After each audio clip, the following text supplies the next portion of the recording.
All right. Thank you, everyone, for jumping on. So this is your in-home clinic. Got different people that are on this. Some people are just getting started.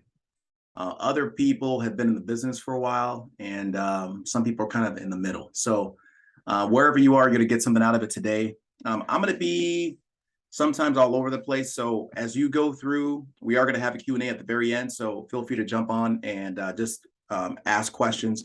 And hey, if you have a question, jot it in the chat so you don't forget it, so that when it's time for the Q&A, you actually remember it. So we're doing in-home. So of course, here's all we do, guys. We buy leads, dial leads, and we run the appointments. And I had just some quick notes for those that are jumping on. I know if you're brand new, you're simply asking yourself, tell me what to do. And I get it. You just want to know what to do.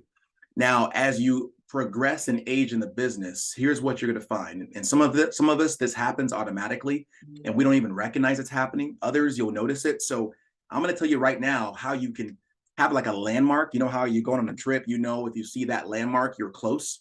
When you start thinking in terms of tell me how to think, that's when you know you're growing to a different level. Now, just remember this. Whenever you're on this, and again, I give kudos to those folks to jump on. Some folks, they're seasoned in the business. So whenever you're looking at some kind of training, doesn't matter what it is, you're in 3 stages of your business, of your life. You're either learning it for yourself, you're learning it to teach it, or you're teaching it. So I don't care whether you've seen stuff before, which always blows me away. And I'm going to speak real because this is not being recorded. Blows me away when we got top agents that don't plug into trainings. It's as if they think they're done. And we know that's the kiss of death. Because no matter whether you've seen it before, you're in a different vantage point. You're either learning it for yourself. And if you got it, great. Show up so you can maybe take some notes of how to teach it to someone else, because you do want to grow a business, right?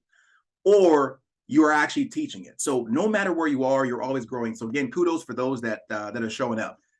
Off the bat, for those that are brand new, I want to let you know up front, you are good enough as you are. This training is going to be okay. But even if you didn't have this training, you would do just fine, okay? Because FFL works with or without me. You can suck and still do well. I'll give you a quick example. I remember Stephen Yee was talking to Zach Tardowski, and he had his agent saying, hey, tell me about your script and so forth and so on.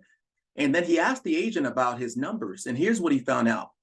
The agent didn't have a script problem. He didn't have an in-home problem. He had an appointment problem.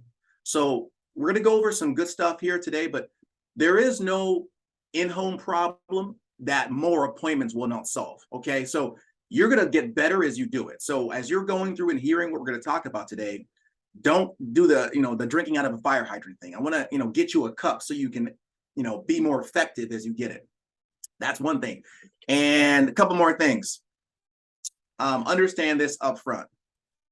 As you go through this business, it's the law of the thirds. A third are going to say no matter what. A third are going to say yes, no matter what.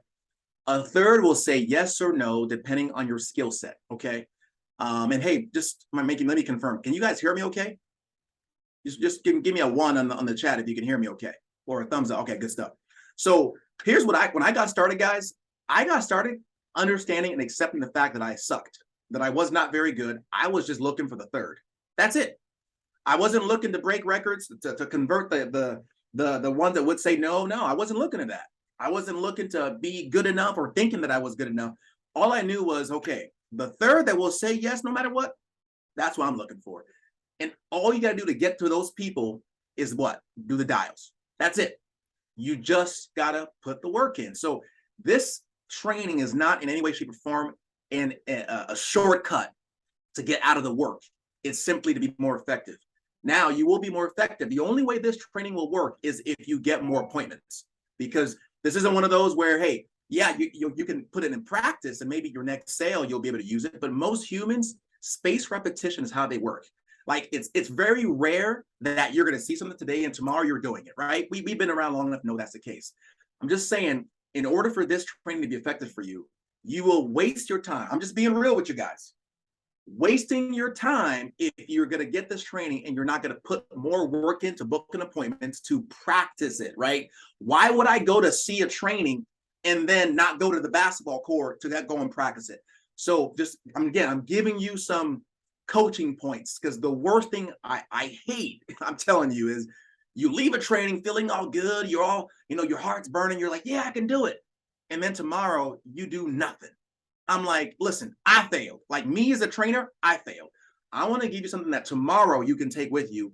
Today you can take with you. So if there's anything, before I even move on, for this training to be activated, right? It's like Alka-Seltzer. You got to put it in water. It's only good if it's in water, and then you drink it, right? You could just drink it, but it has to activate with something. You have to get the appointments to use it. You got to put the work in, okay? Last couple of things.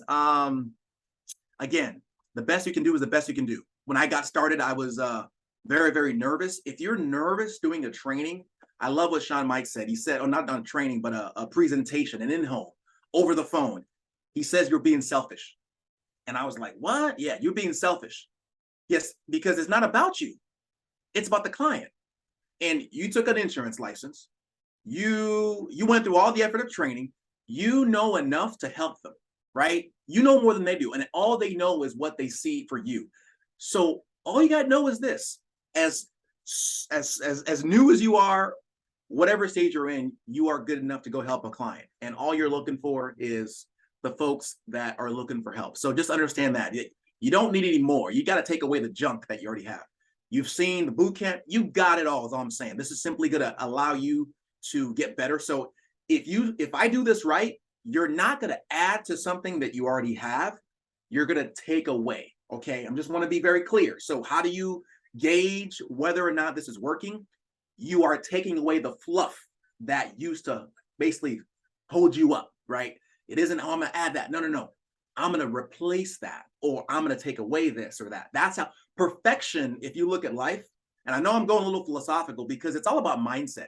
I'm going to go through what I do, but if you set the ground properly, like farming, if you set the ground properly, you'll have great crops. If you have an hour to chop a tree down, you can start chopping.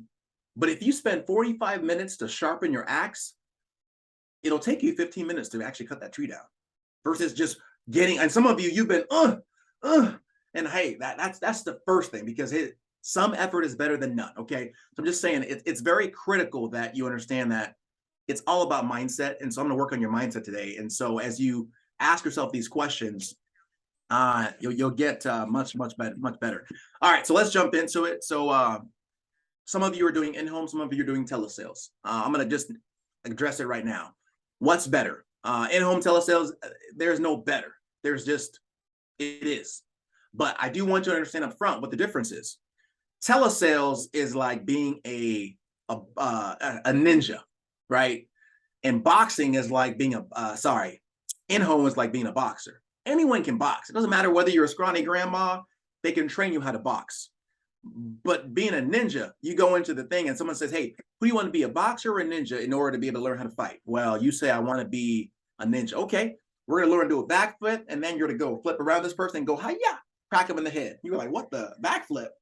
All I'm saying is it takes, just statistically, it takes more skill set. It takes more effort in order for you to convert a lead telesales than it is in person. The highest closing ratios are in person, Zoom, and then telesales. Not saying telesales is bad. It's not. It's just different. Understand that up front. And you'll see at the very end when I go through the objections. I used to get the objection in the home about, oh, I don't want to give my bank account. Like I used to, like in the home. And I got over it over time. When I transitioned to telesales, and I do hybrid now, by the way, I get the bank account information, no problem. You know how often I get the objection, I don't want to give my bank account in home anymore? Never. If you're telesales will make you into an assassin in home. Like it'll sharpen your skill set so much, it's crazy. But if you're a new agent, again, I always say, if you can, I say put the same work and go in home. Book those appointments, do your first 100 in the house, and then you can at that point have a choice. And after the first 100, you're now what we consider an expert. You've been through every situation. You've heard every objection. You've seen just about every kind of person. You know how they're responding. When they say this, you know what they're really thinking. And now when you're in telesales, now you can actually respond appropriately. So it gives you an extra edge, if you will. So I'm going to go through both. So if you're taking notes, hope you've already taken some now, but I'm going to go ahead and I say this. You cannot, and I'm going to address the objections first. It's all about setting the table. That's the key. When I got started, I went through and I did over 400,000 without any structure initially, but I was very, very frustrated. I was all over the place. Structure will be the difference maker between whether or not you are able to scale your business. So here's what I mean by that. You're going to work hard anyway. We know that. What do you focus on? When you're doing this business, even in the in-home, some of you are saying, well, I want to get X sales. You can't really control the result, if you will. You can't really control who's going to say yes or no. The only thing that you want to be able to control is the process. When I go into a home, I don't care whether they say yes or no. I just want to go through the process. If they would have said no, I want to know that within 10 to 15 minutes, maybe within 5 minutes. If I do a presentation and after 45 minutes, an hour, they say something stupid like, I want to think about it. Oh, that sounds good, but something crazy, right? I messed up. Okay, so again, this is what I'm going to be talking about. Wouldn't you love a situation where within the first 10 minutes, 5 minutes, you know whether the client's going to buy or not? Wouldn't you love that? That's what I was going for. If you control setting the table, man, your in-home it's solid. The in-home, I would say 90% of the in-home is simply setting the table. What is setting the table? It's identifying why you're there, identifying the process for the client, and then getting buy-in from the client that we are going to do business today. That's it. That's it. If you don't get the buy-in, then that's indication to you that there's a problem. You need to flush out the objections from the beginning, okay? And I'll pause there for a second. I'll say this. You're going to see a lot of presentations, a lot of trainings on how people do things differently. Here's the number one error for most agents. You get schizophrenia. I don't know about y'all, man. You will die before you go through every FFL training. I mean, there's so many videos, right? Here's what I'm telling you. Just if you're brand new, maybe you're seasoned, find one person you resonate with and memorize it. Just one, not 2, 3, because you'll get this and you'll get that. That's great, but then you'll be all over the place. Once you've memorized it, got a foundation of your way or which is the way that you like, then you can start adding, or in this case, maybe subtracting, mixing things up a little bit. But until you've gotten that one, don't become a, I'm gonna just say that it is. Don't become a, don't just go through random videos, right? Don't do that. So find one and then go through it. So let's back up. So I love what Jacob Medford said. He says, you cannot overcome objections. You can only prevent them. So write that down. If an objection comes up later on in your presentation, that's a little clue that you messed up in setting the table, okay? The objections, you need to get them out right now. So the difference between a top producer and a normal producer is the questions they ask. That's it. It isn't like this awesome phraseology, maybe it's some word tracks, but it's based on their questions. If you can ask the right questions, it's game over. So I'm going to go through some of the questions that I ask that allows me to set the table so that the client knows up front, not only I'm here to help you, but here's the process. I'm going to be the one helping you through this process. So typically I'm going to do in-home first. I get in the home, and some people do rapport. I love what Stephen Yee did.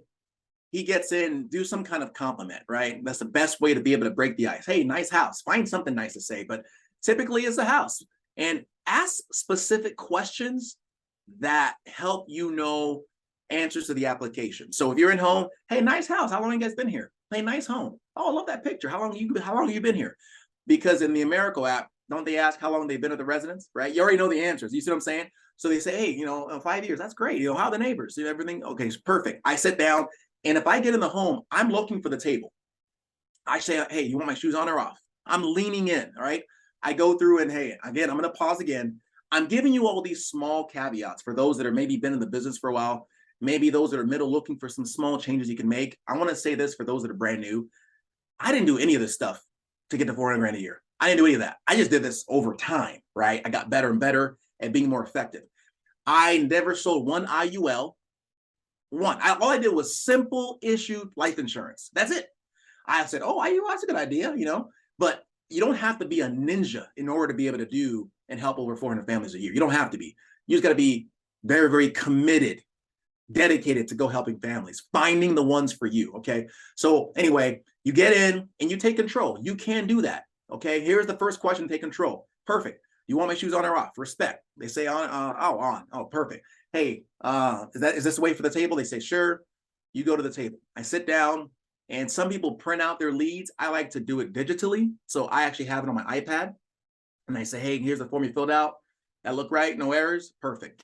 And I get straight to it.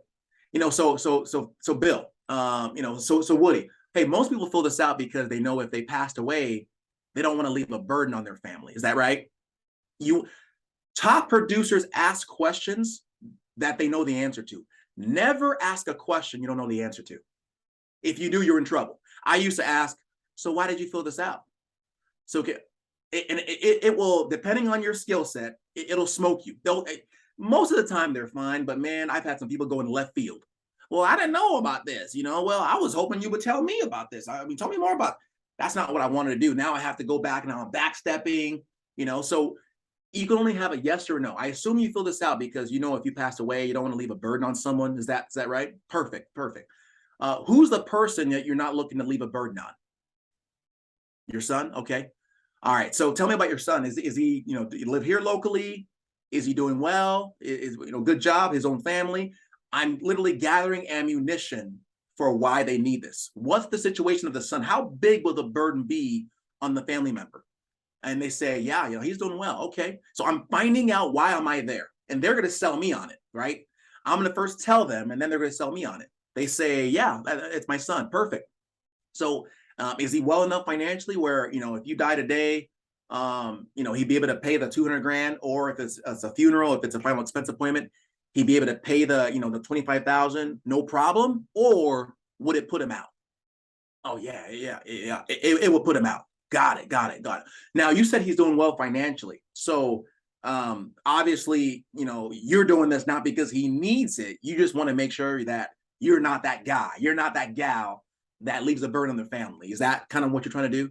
Yeah. You see, I'm setting the stage for why I need this, because I don't want later on to come down and I've gone through all the presentation. They're like, well, my son will just take care of it. Well, let me back up here. Didn't you say we already knew that? Because we already talked about it. So you need to literally verbalize every objection that's there. Okay, so you go through that. You establish a table. They say, yeah, exactly. Perfect. And once I get the why, it's a kind of a surface why. It's not, deep. I don't go in depth per se. Once I get the why I'm here, I say, got it. Okay, that's it. And I get my iPad, have the credibility sheet. I want to be pointing. I want all the attention to be away from me. It's them. They're always the one that they set me here. They have me quote you, right? So I have the credibility sheet. So that's exactly why these programs, the purpose of these programs. So the reason they send me out is because 95% of these programs are non-medical, no blood work, physical, nurses, needles. So they just have me ask you a few questions about your health. And I'm going to shop to see which of these carriers will be the best fit for you. Does that make sense? They said, yep. And I have it on the credibility sheet. I do the mortgage protection, all forms of traditional life insurance. And, my specialty is asset protection and retirement planning. If it's a final expense appointment, I do all forms of, traditional life insurance like final expense, right? They say, perfect. And I said, well, I don't make the decisions, Frank, Bill, Joe, Jenny, it's the insurance company. So they're going to have me do what they call a pre-check. They're going to ask you basic information like name, social, date of birth. And because that's how it's linked to your health records. And then they're going to check your medications. And then if they give me a thumbs up, then they're going to have me give you some options. You're going to pick the level of coverage that makes sense. And I want to stop there real quick. Someone remind me if I forgot where I left off. I do that up front so that they know exactly the information I'm going to be asking them up front, right? But who's asking? Is it me or is it them?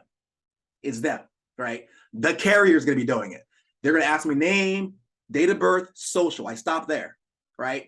Social to check your health records, because That's how it's linked. I don't want to say that even. Social to check your health records so that they can do a pre-check.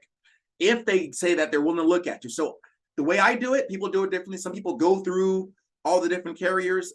I always go through America. So I'm going to do a pre-check through America first.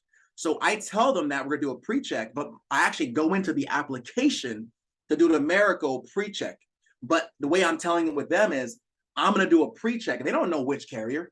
So if you're taking notes, never tell the carrier's name. They don't know the carrier that approved them until the very end, until literally I am leaving the house. I'm saying the name of the carrier, the company that approves you is boom. Because I've done it again from experience where you go through and you say, you talk all up about America, talk all up about Aetna.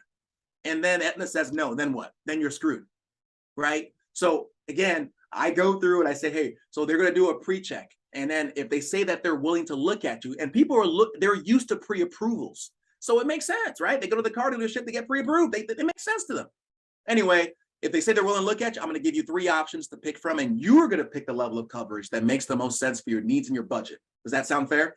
Another thing that, again, these questions are key. I'm asking soft questions. Just remember, you have to be asking these questions to make sure that they're following you. Questions like, does that sound fair? Does that make sense? Okay, so pause for a second. If you're brand new and all these questions seem like a lot to remember, here's all you got to remember. Write this down. Whoever is asking the questions is always in charge of the conversation. I'm going to give you a visual to think about this. When you ask a question, you're in charge. It's like a sword fight, right? When they ask a question, you're on the defense. You always have to be in control. Prime example, you're going through, they say something like, maybe you're booking an appointment. They said something like, so, hey, what company is this? A lot of you rookies, you start answering the question. Oh, we're not with the company. We do, and then you end there. And you're done. No one's in control. So when no one's in control, it's a stalemate, it's done. Whereas, hey, you can answer quickly, but you gotta end with a question. So you gotta end with a question. What company is this? Great question. So I'm actually the broker that got the form about the life insurance. Most people send it in because they don't want to leave a burden on their family, or they were looking to leave money behind. What was your main reason? You notice that? It doesn't matter what the question is, as long as you ask a question, you take back control. So you ask, stay in control. You got to ask a question to stay in control. Anyway, so I tell them that we're going to do a pre-qual. They're going to pick the level of coverage that's going to be good for their needs and the budget. Does that make sense? They say, yeah, perfect. So we're then going to submit the application to the carrier because, again, I don't decide, they do. And at that point, they're going to ask you to submit the application for which bank account and routing number you're going to use to fund the policy. And here's where I know whether I got them or not. Because obviously, you can't use your neighbor's bank account to get, for your life insurance, right? Ha, ha, ha. I kind of chuckle. If they chuckle, they say, right, and they say, right, I know they're with me. If it's silence, I know there's a problem, right? So obviously you can't use your neighbor's bank account for your life insurance, right? And I'm silent. They say, right. I'm making sure they're following with me. And at that point, if you get approved, Frank, Woody, Bill, at that point, that's typically when you'll see that first premium come out, and that'll trigger 30 days for you to think about it, pray about it, just make sure it's right for you. And then I give them an example. Let's say you chose the smallest one for budget and then you want to bump it up, you can do that, no problem. Then let's say you chose the biggest one because your heart was bigger than your head, but then you call me up and say, hey, let's bump it down. We can do that too, no problem. Or you can say, let's stick with it. It doesn't really matter, but everyone wants to think about it, so get that 30 days. And is 30 days about enough time, or do you think that you need more? No, 30 days is fine. Perfect. So I just want to be clear. And if I think that they didn't, they weren't following me, I ask more questions. I say something like, so if they were all with me, I just move on. If I need to verify, I say something like, lost my train of thought. I say something like, so Bill, I want to make sure you're clear. No matter how good a program I find for you today, even if you wanted to, you couldn't make your final decision. Okay, do you understand that? Because all we can do today is simply submit the application to see if you can get approved. Just looking to take the sales pressure off. You see what I'm saying? It's the questions, and then there's these small cues that you ask to see if they're playing the game. So think about like tennis. All you're doing, a good producer just hits the ball with a question and they wait for them to hit it back. Hit the ball with the question and wait for them to hit it back. If they don't hit it back, you got a problem. You can't play tennis by yourself, right? That's what I want you to think about. How good am I at asking questions and getting confirmation? Asking questions, getting confirmation. That's it, guys. And there's so many top producers. We got the Matts, we got the Zacks. I mean, there's so many top producers. So when I'm listening to a top producer, I'm listening at the questions they're asking. I'm like, whoa, that's good. And I'm memorizing maybe some of the word tracks or maybe how they ask it. But man, I memorize it and I ask it the exact same way. Anyway, at the end, after that, they say they're going to ask for which to check in your savings account. You're going to have 30 days to think about it, pray about it. And then does that make sense? They say yes. And then I used to just kind of move on. But now I say, because it's happened to me too many times, I'm literally purposely trying to flush out the objections. Guys, I don't know if you've been at an appointment. If you've been at an appointment long enough, where you were busting it. I mean, you're thinking you're cool with the client. I mean, you're chumming really well. At the end, they're like, "Oh man, Mac, we like you, but yeah, we gotta go think about this." I'm like, what the? And I'm thinking, it happened to me multiple times. How much time did I just waste? I am literally want the objections up front. So I ask now. So is any of the So of course, just to confirm. So the name.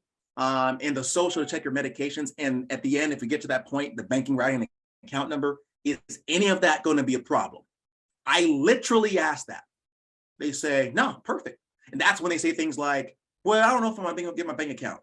Oh, no, I understand. And again, if they say that, two things have either happened. I did not validate myself.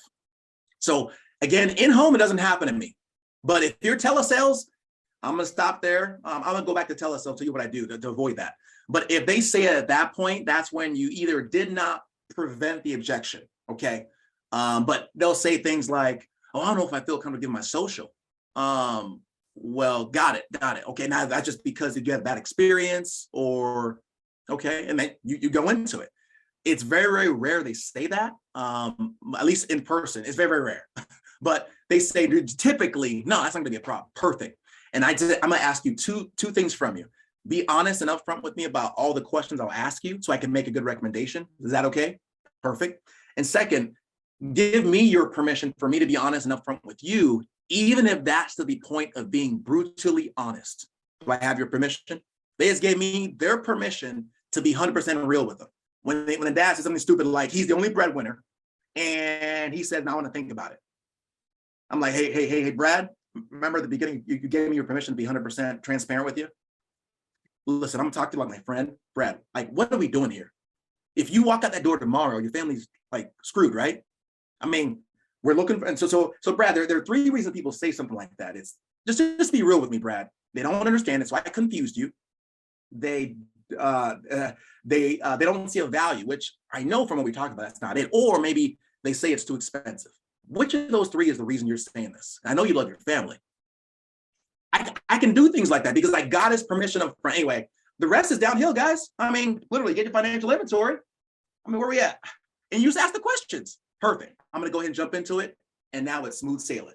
I'm not going to get questions like, well, why are you asking about my income?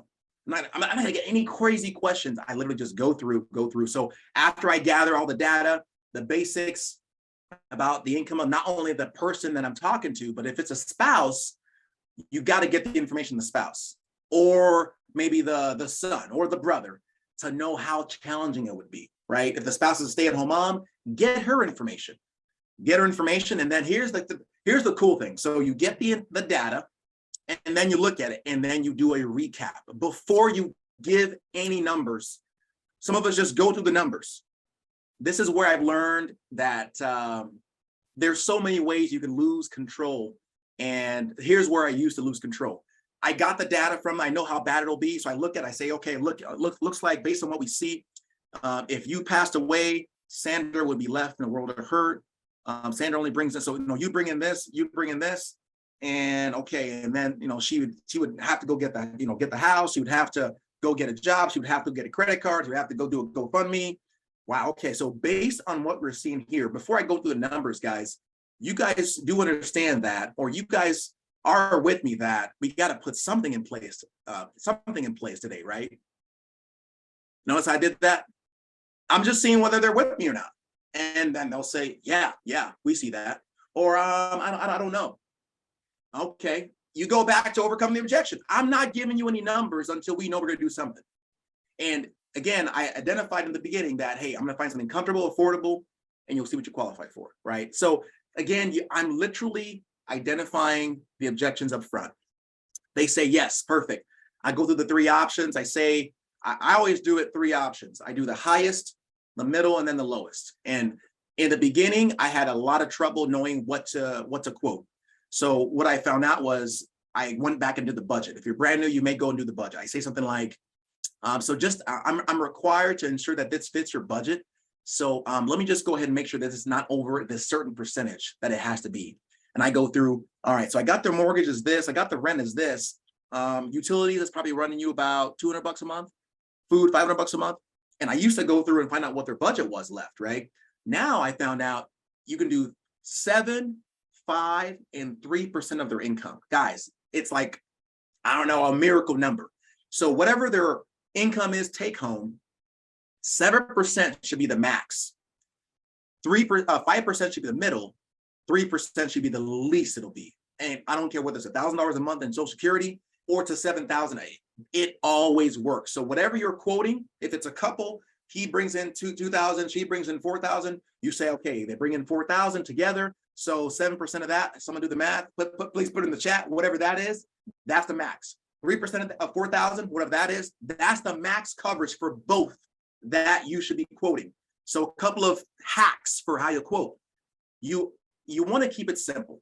I do round numbers. Some of you do 10436. You could, but I just bump it up.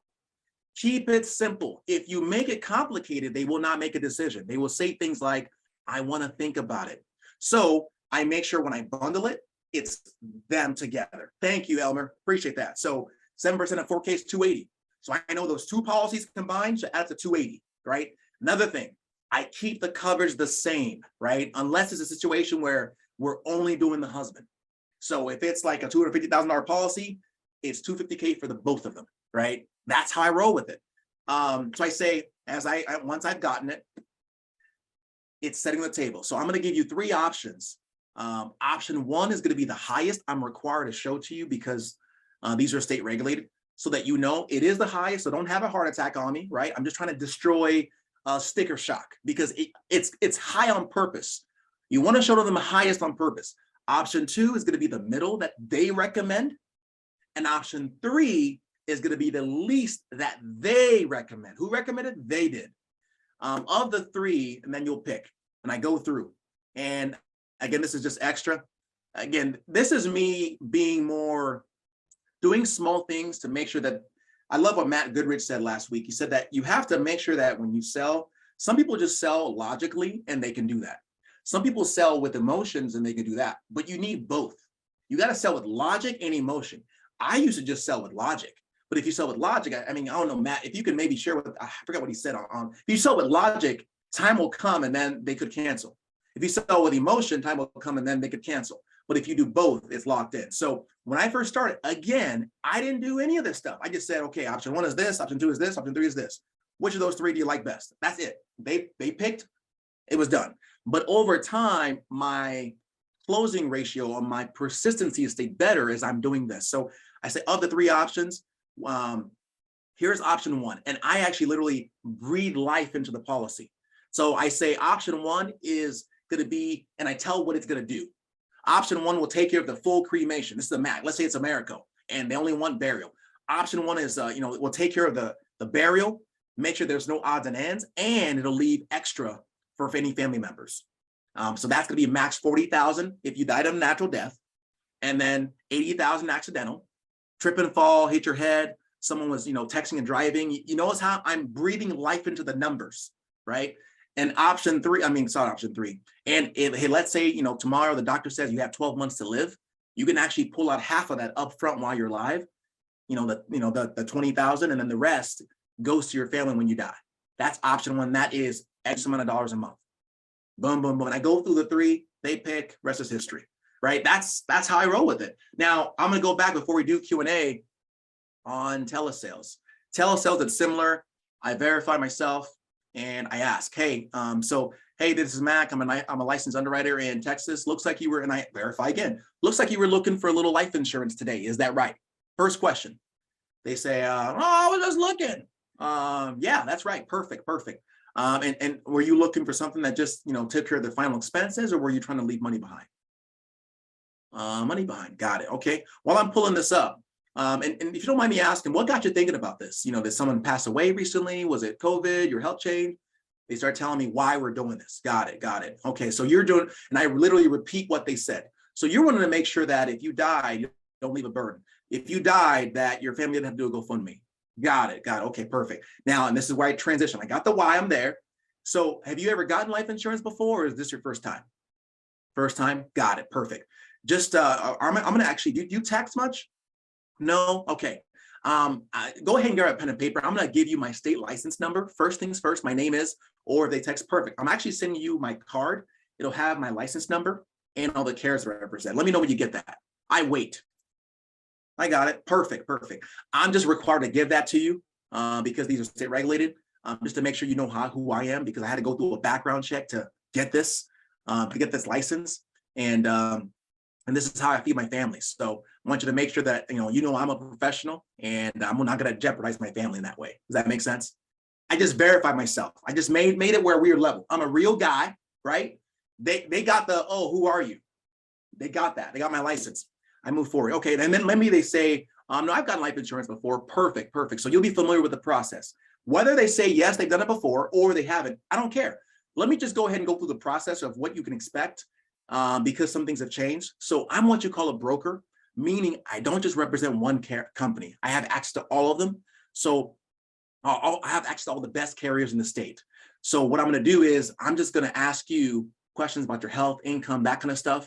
Notice I said that health, income, that kind of stuff. And then I'm going to be able to shop for you. I'm kind of like the mall of insurance to see which of these will be the best fit and which one can you qualify for. Because you do realize you can't just buy these, right? You have to qualify. Yeah, exactly. So once, then I go through literally the same information I just went through before for the in-home. I verify the objections, I go through them, and then it's good. I mean, it's normally just like that.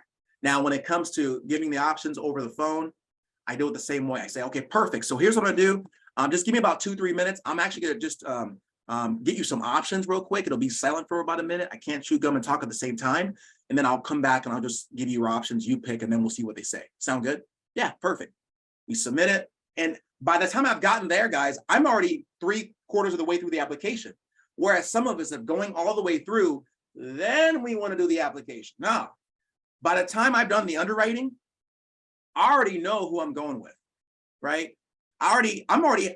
You should have done the pre-check already so that you're not spending yet another 10 minutes doing it. So that's how I do it, and you'll get better over time. If you're brand new, you don't know who to go with, here's all you do. Once you get the data from not only the finances, but also the data for the health, you say, perfect. So here's what I'm gonna do, Billy. I'm gonna reach out to my senior underwriter real quick, just to make sure that, that I'm getting you the right product. Give me 1 second, boom. Maybe you're asking them questions. You took a picture of the little financial inventory. You send it to your field leadership. Hey, and they know you're doing an appointment, or you're on Zoom. You put them on mute. You say, hey guys, I got someone, blah, blah, blah. You ask questions. Perfect. All right. I'm going to do a pre-check. I have an idea, but I want to make sure, see what they're willing to say, and then you run it. The rest is history. Guys, that's it. It's 90% setting the table. If you set the table properly, it's game over. If I get an objection in the middle of it, what does that mean?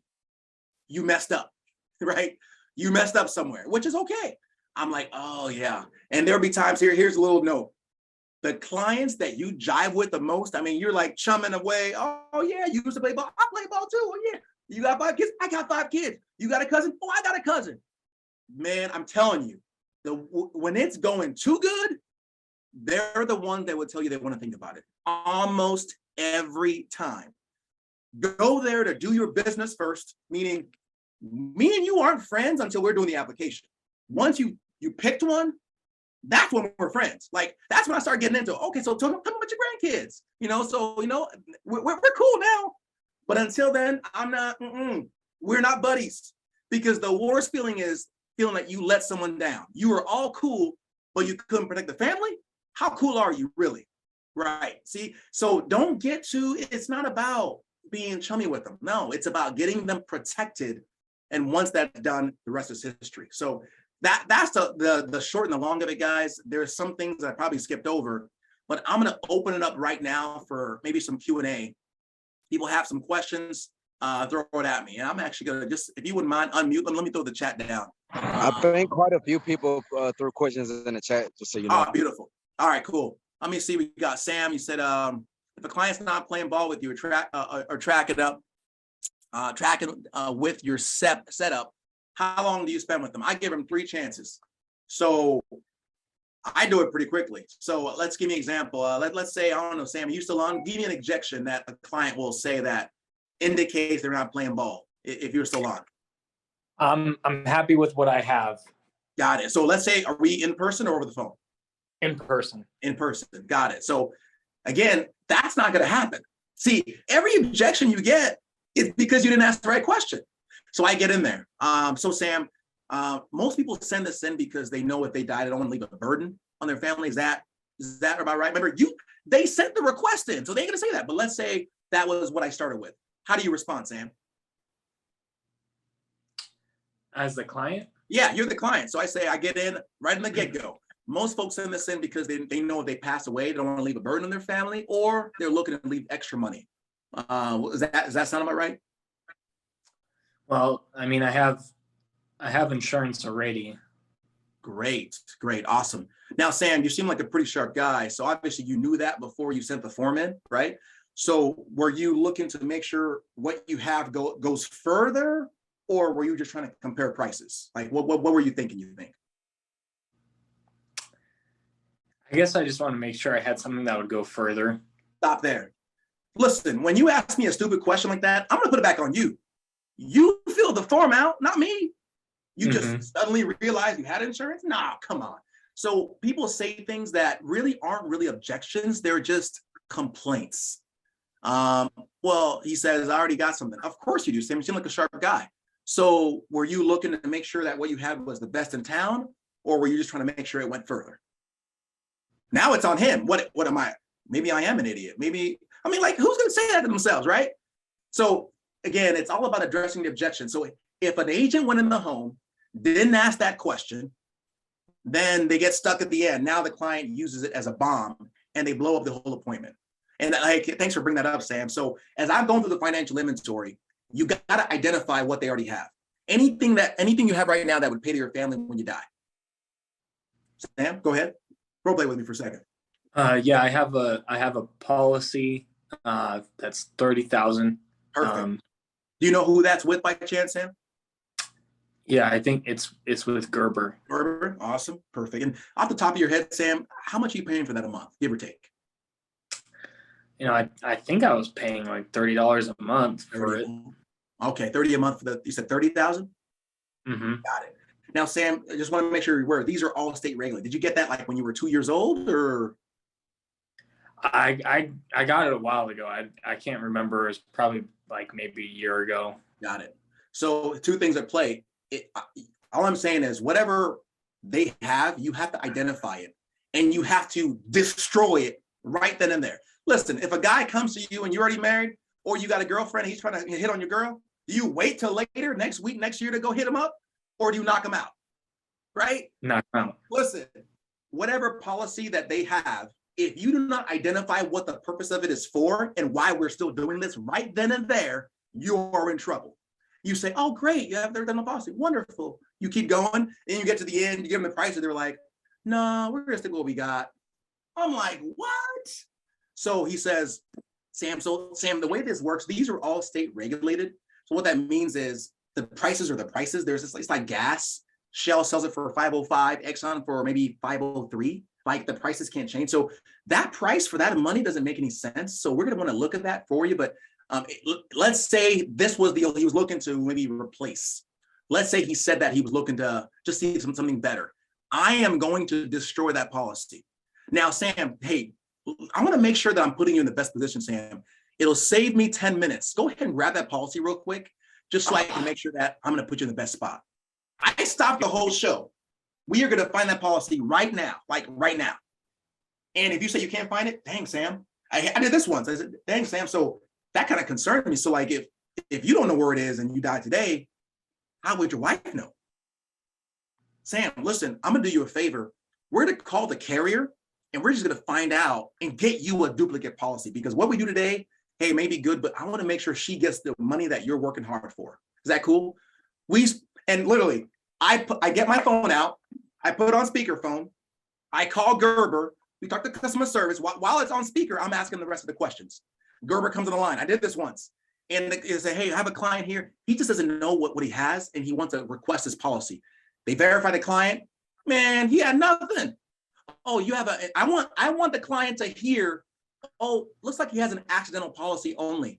Wow, did you? And I'm all shocked. Wow, did you hear that? Okay. All right, thank you, man. Hey, would you mind sending us a copy of that policy just so you can have that access? Yeah. Boom. And hey, worst case, I did a service for the family, right? Now that policy is destroyed, gone. You're not gonna come back and tell me I need that now. So you need to identify, but let's say it was a good policy. Let's say he said, I have $100,000. My dad hooked me up. He was a Family First Life agent, before it was invented. And I have a 100 grand policy from Lafayette. Wow, that's incredible. That's awesome, man. You need to basically stroke that ego. And then you say, that's awesome. So was the reason that we're putting this in place to make sure that went as far as possible? Okay. So what's the purpose of this? Is it like more for legacy? Is it for personal expense? You need to have them verbalize why do they have that policy? And then, and so we're doing this to get you more, see if we can get you qualified. If we did this, like, why would you want it? And they will sell you on why you need to sell them on the policy. You see what I'm saying? So that's so key. No, thanks for saying that. But if they're not playing ball, here's what happens. You either did not ask the right question or you didn't ask the right question. That's it. You didn't set the table right. But as you're setting the table, you're asking the questions to see, why am I there, right? So once he says that, he says, yeah. And then you go through the rest of the questions, set the table, and you're good. You're good. So the rest is history, man. Yeah, good question. Someone else said, what if they don't laugh when you do that? Because obviously you can't use your neighbor's bank account to pay for your life insurance, right? I just notate that in my mind, that problem. We got a problem, folks. So then I follow up with that, right? They say, they eventually say, right, awkward silence, right? So I'm gonna say, because obviously, and I say it in a joking way, because, I'm gonna say something like, so obviously, Christina, that, you can't use your neighbor's bank account for your life insurance, right? Awkward. Yeah, you guys felt that? That was awkward, right? It's awkward. They will say, yeah, right. Okay, perfect. Yeah, so if you get approved, Christina, that's typically when you'll see that first premium come out. And they do that to make sure that if you didn't wake up tomorrow, they would pay. Does that make sense? But the cool thing, it'll trigger 30 days for you to, that point, think about it, pray about it, make sure it's right for you. Does that make sense? So then I go through the example. If you want to go up, you can go up. You want to go down, you can go down. And I say it again. Then how I verify that, again, the bank account, I noted it was a problem.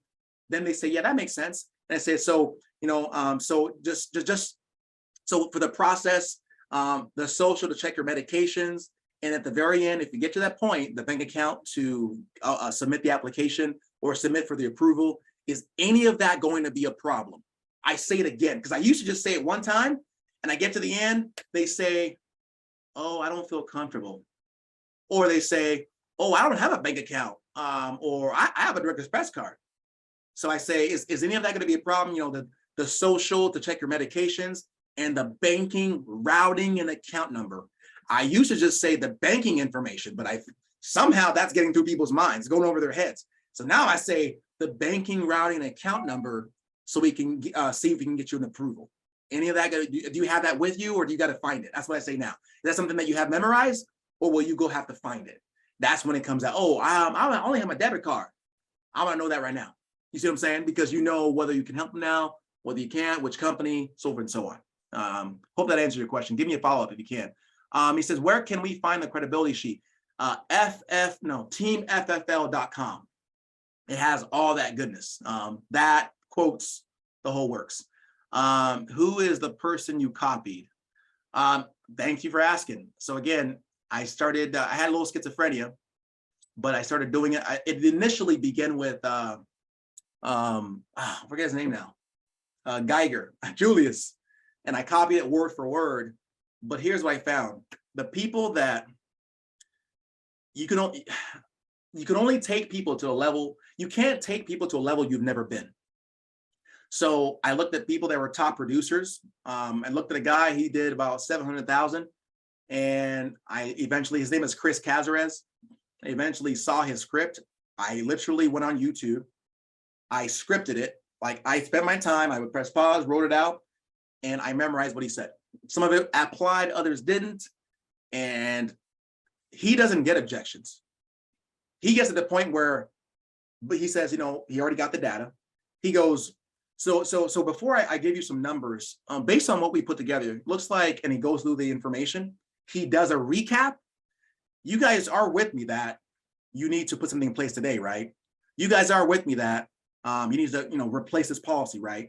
If he doesn't get a confirmation, man, he walks out. He walks out. Hey, Vern, we're just doing training, that's all. Yeah, if he doesn't get a confirmation, he walks out.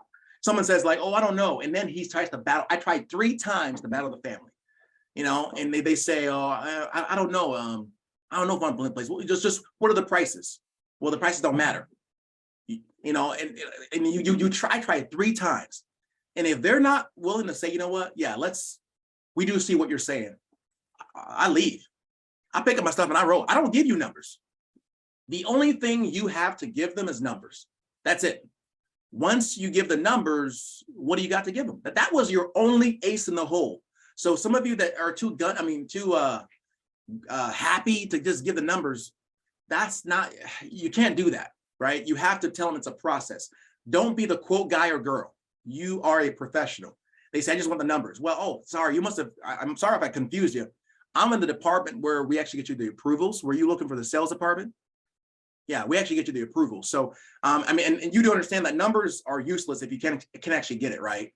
Yeah, so I'm gonna make sure that I don't show you anything crazy. It's gonna be affordable and comfortable. If I can find you something affordable, comfortable, is there any reason we wouldn't submit the application to see if you can even qualify? No, if they can't answer a hypothetical like that, next, move on. They weren't really serious in it, right? I give people examples. I want to think about it. And I ask them 3 things, you know, what was it? You know, too expensive, you didn't understand it, or you don't see a value. They still give me the runaround. I try 2 or 3 times. I say something like, okay, so let me ask you this question. So let's say Marjorie, if you were at the store and someone just started beat up on your wife, so just some random stranger, would you knock them out or would you think about knocking them out? They say, well, of course I would knock them out. I said, of course you would, because they're in danger. No, we just identify based on your situation, your family is going to be in trouble if you passed away. And you know, just to save a couple of bucks, you're telling me you want to think about it. And I know you love your family, Frank. So I'm confused. I'm trying to convince you that your family is worth a couple of bucks. How does that work? I mean, help me understand this. Now they're on the dispatch. I tried 3 times, and if the 3rd time, I'm like, okay, you know what? So you know what? I should start packing up. Like, where you going? Well, if the numbers don't matter, if you don't see, you know, your family is more valuable than a cell phone or than a car, then unfortunately, I'm sorry, I didn't do my job right. Oh, no, it's okay. Go ahead and sit down. You just got to have that kind of posture, right? So I hope that answered your question. Someone said, could you go back over the this is how I feed my family line again? I'll do that too. So in the beginning, I send them the text with my license or my little business card. Perfect. Because I say, you know, because the most important thing to me is that, you know, I'm a professional. I had to go through a background check in order to, you know, get my license, and this is how I feed my family. So I just want to make sure, you know, that everything we discuss today will be confidential. Is that okay? Yep, perfect. Boom, move on. It says if they tell you that they don't have the bank info, you reschedule. Yep, there's no purpose at all. And, you know, in today's day and age, you can ask a couple of questions. If they're somewhat older, maybe they won't, but hey, who do you bank with anyway? Chase, got it. You know, do you actually get online and check your accounts online at all? Or, oh yeah, oh, perfect. Did you know you can actually get your banking information on your phone now? Did you know that? Yeah. Yeah. Have you ever logged in on your phone? Yeah. Okay, perfect. It's right there. Yeah. So if you can get it on there, are we okay? Or I'm trying to see is that a real objection, or were they just trying to find a way to say no? You see what I'm saying? So, but yeah, if they don't have it, set up a time. Yeah, we are going to need that. Because again, if we find something great today, I can't control the prices and they change like daily. So I can't guarantee you what I told you today will be the same unless we can submit the application, and we can unless we put in the banking information. Does that make sense? Because if they whatever they submit, as long as you put your payment information, if you die tomorrow or after we submit it, you died, they would have to pay. It'll obligate them to pay. Does that make sense? Like if you give someone money, like your dollars, now they have to give you the merchandise. Does that mean they're like, yeah, I get that. They get it. Reschedule, the next is history. Anyway, Kate, go ahead and throw me your question. Hey, if you could go back to, I guess if the customer did something just because they wanted to be nice and just kind of, there wasn't like a super huge financial need for the family, let's say, but their health has changed from the time that they got a policy a while back. Let's say, for instance, they have like, I don't know, an IUL that they got 15 years ago, but since then they had major cancer, and things like that. So at this point, they can only get a graded policy. Do you still to continue to bring up the value, or would you kind of be like a little bit more upfront? Because, they will always remember the price, how much they're paying, for whatever the coverage they have. I just wanted to go and like see, when do you know that when you walk away that you're not necessarily putting the customer in the best position? Good question. The goal is always to put them in the best position. The way you find that out is in the financial inventory. So if they have a bunch of great policies, great. I would have identified that up front. Mm-hmm. I know if they've had cancer, it may be a graded policy. I go plan B. If they have anything else that acts like life insurance, okay. Mm-hmm. Let's say they don't. Mm-hmm. Then I go in the situation is, okay, and I identify the elephant in the room. Okay, based on what we're looking at, obviously you don't need, this is not so much of a need, this is more of a want, right? I verbalize it and they say, yeah, you understand me. Yeah, this is a want. Got it. So in those situations, and by the way, I'm not doing this because I'm some brainiac. I learned this from watching the video from Paul McLean. He says, for clients in your position, my job is just to strengthen your position. That's it. Okay. So I'm going to look for a program. Remember that. I'm just here to strengthen your position. So based on your situation, obviously you got that a long time ago. With your situation, it is, I have a program where you can't lose. It's a win-win no matter what. So the first couple of years, it serves like a glorified savings account, right? So what happens is if you were to pass away, your family would get everything you put into it plus 10% on top of it. And at the bank, they're not giving that to you, right? Right. So what I'm going to do is I'm going to get you a policy to make sure that dollar that you're spending goes as far as possible. Because if you save $10 in your bank, and I was able to get you 100 and, maybe, I don't know, $10.10, would that make sense? Yeah. Show them a grading policy. That's it. Does that answer your question? Or yeah. I find a plan B. But I know the graded policy is still the best way. Life insurance, no matter your health, is still the best place for your money. The question is, what angle are you gonna pitch it? And typically, I've had people that have had, a lot of policies, but where are you to get 10% on your money right now? Mm-hmm. No, there's nowhere. And here's a chance, right? And it has a death benefit to it. Come on. So that's how I do it. Answer a follow-up question or ask a follow-up question if that didn't do it. No, it's good. I definitely understand, but I guess like, when do you know when to, like, if it was more of the one thing, not necessarily like how deep do you have to go and massage that particular one, well, just to know to walk away, if they're fighting me on it, I guess to me, they're I would say idiots. I sell them on the concept before I sell them on the policy. Right. Get the concept that works. If they don't get the concept, it doesn't. Right. At the end of the day, it's like, hey, if a CD gets you more money, then that makes sense, right? Well, yeah, right. That's why. That's how I'm easily able to put a $20,000 policy on a guy who has a $100,000 policy. He's 70 years old because he sees a value. And our goal is, and in life, most people in your position, people want to be part of the Joneses, the most club. Most people in your position, most of my clients, I would say 99.9% of them, Kate, they want to put the risk on the insurance company. They have the money. It's not a problem. It just makes more sense. Instead of just you being at risk for your dollar, they spend the dollar and put the risk on them. And so if they die, they get their money and they get the insurance company's money. Does that make sense, Kate? Yeah, that makes sense. Well, I want to join that club because they learn. It's a no-brainer. Like literally, who would not do that unless you don't know any better? And I tried 2 or 3 times. After the 3rd time, I'm moving on. If you don't get it, I'm saying, hey, I'm sorry I couldn't help you today. I do think you're making a poor decision, but go ahead and sign my form. Again, that's the challenge. If you don't have enough appointments, you will beg.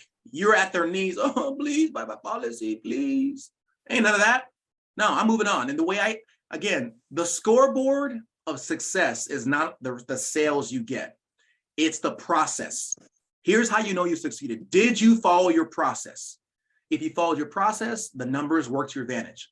Numbers are you sell half of what you sit on. So that means, hey, if I have 10 appointments, this person saying, move on. I just say, hey, all right. After the 3rd time, I say, hey, go on. That's okay. So it seems like I can't help you today, or seems this won't be a good fit for you. Go and sign my form so I can know I did my job. And they sign my decline form. It's a way I do it where there is closure, a clean break. I move on, next step. And it could be a timing thing. Dude, I'll tell you this, it's all about the angle. I went to a travel trip. I know we're close on time, guys, but I went on a travel trip to South Carolina and I booked this mortgage lead. I went there and the guy in the beginning, I was flushing it out. He goes, yeah, someone came here. No, I said, has this been on your mind for a while? Or he goes, yeah. So what's preventing you from pulling the trigger so far? He goes, yes, well, I just haven't found the right price, right policy. Someone came in here trying to sell me just $25,000 of coverage, and I have to have a 2-year wait. I said, really? Okay, got it. Okay. And we went through, I set the table, went through the presentation, and he was eligible for an AIG policy. He was glad, took a picture with me and everything. We set it up because we set the table right. His expectations were set right. He was wanting to protect his sweetheart. It wasn't 25,000. It was equity conservation. I was baiting the hook to suit the fish. So again, I thank you, Kate, for bringing it up. When you're doing mortgage protection, speak in mortgage protection terms. Don't say life insurance anymore. It's mortgage protection, mortgage protection, mortgage protection. It's equity conservation. It's full payoff. The word life insurance is out of your mouth. When it's final expense, you're speaking the words of burial, death. So anyway, it's the same policy. It's just your angle is what I've discovered. So now that's a good question, Kate. There's one more here. Looks like, bear with me, dang it.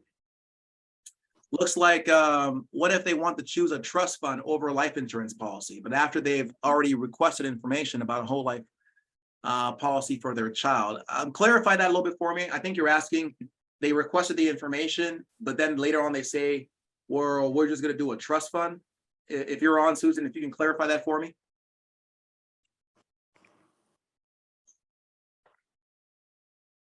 All right. While she clarifies, any other questions? Okay. So, okay. Yes. So again, I would tell them, why? Why? What do you think a trust fund does that a life insurance doesn't do? What would be the purpose of that?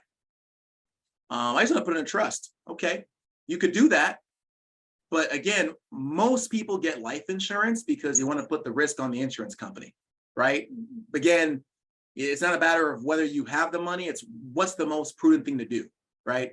Would it make more sense to leave your money in a bank account where it's losing money, or to maybe put it in a safe investment where it's gaining money? You're going to die one way or another. Do you want the whole purpose we're doing this, and this is a good point, and maybe we'll close on this. The whole purpose, whenever anyone gives me stupid objections, it's like they're fighting me. They got a sword. They're like, boom, boom, boom. They're hitting me. Your only shield is the why. You go back to the why, you're like protecting yourself. They're like, I want to think about it. So just to confirm, the reason we were doing this was because you wanted to make sure your family didn't, get hurt if you were, didn't wake up tomorrow, right? Right. So just that's the reason we're doing this, Bill. So my biggest concern is, if tomorrow you died, thinking about it is not pay death benefits, right? So when people usually say that, Bill, it's because of 3 reasons. 1, they think it's too expensive. 2, they don't understand it. Or 3, they don't see a value. Be real with me, Bill. What's the reason you're saying you want to think about it? Because I know you care about your family. The why was my shield. Always use the why, and that'll protect you every time. Bear with me here a second. So you can talk to me offline or get with your field support about the comparison between trust and getting life insurance. There's benefit in both. See, how do you do the wrap it up option over the phone because they can't sign the decline or approval sheet? Do you just say thank you for your time, goodbye? No, I mean, truth be told, they normally don't go through with all of it. I know whether or not they're going to buy within the 15 minutes. So if they say, I don't feel comfortable giving, my information on the phone, got it. Well, no worries. I get it. We can do 1 of 2 things. That's why I send you my license information to make sure that, I'm who I'm supposed to be. But hey, let me just go 1 step further. And I say, let me just take you to the Department of Insurance website. I go to the state website and I have them punch in my data. And one time it took me 15 minutes for this client. He was an old insurance agent. We took 15 minutes, we verified it, and it ended up being like a $250 a month policy after we took 15 minutes to verify myself. So typically I don't get there if it's over the phone. If they're not willing to play ball and I was decent at asking questions up front, then we're good to go. Now, if you lose them at the end, it's because you outpriced yourself out of the policy. They were making $1,000 a month and you're showing them prices for $100, $200, and $300. No, you didn't follow the 7, 5, and 3%. So if they agreed to follow the process and at the end they fall off, something you did, something you messed up somewhere, because they obviously are telling you that they do want life insurance. I hope that makes sense. Good question. Any other questions? All right, guys, there's a lot to go through, but truth is you can be who you are. You can do it the simple way and you can still sell. Again, recapping, it's just a matter of running through appointments. That's all. There's nothing more appointments will not solve. So all you got to do is get more appointments and have confidence knowing that when you buy a batch of leads, there's someone in that batch that's there for you to serve. It isn't just, there's someone there. You just got to, get with them, get a connection. As long as you ask the questions, they know you're a professional, you can help them. So any more questions, guys? You guys know how to connect with me. Give it your field support. We're there to help you. If you thought this was good, of course, every week, you're always training. Remember, you're either learning it for yourself, you're learning to teach it or teaching it. Next week on Monday, we're gonna have an in-home clinic by one of the top producers. So make sure you get on. I think that's gonna be from 12 to 1. You'll get the flyer, but get on that to be the same place, learn little by little. Even I get on because there are things that I'm either over time I'm not doing, or I did it so often that I stopped doing it. So make sure you get on next week, Monday, for the in-home clinic. We have the Zoom dials every day. We're going. You'll hear people doing their thing on FFLHomeOffice.com. So jump on, start sharpening your skills, and we'll see you guys on next week on the next Zoom. Take care, guys.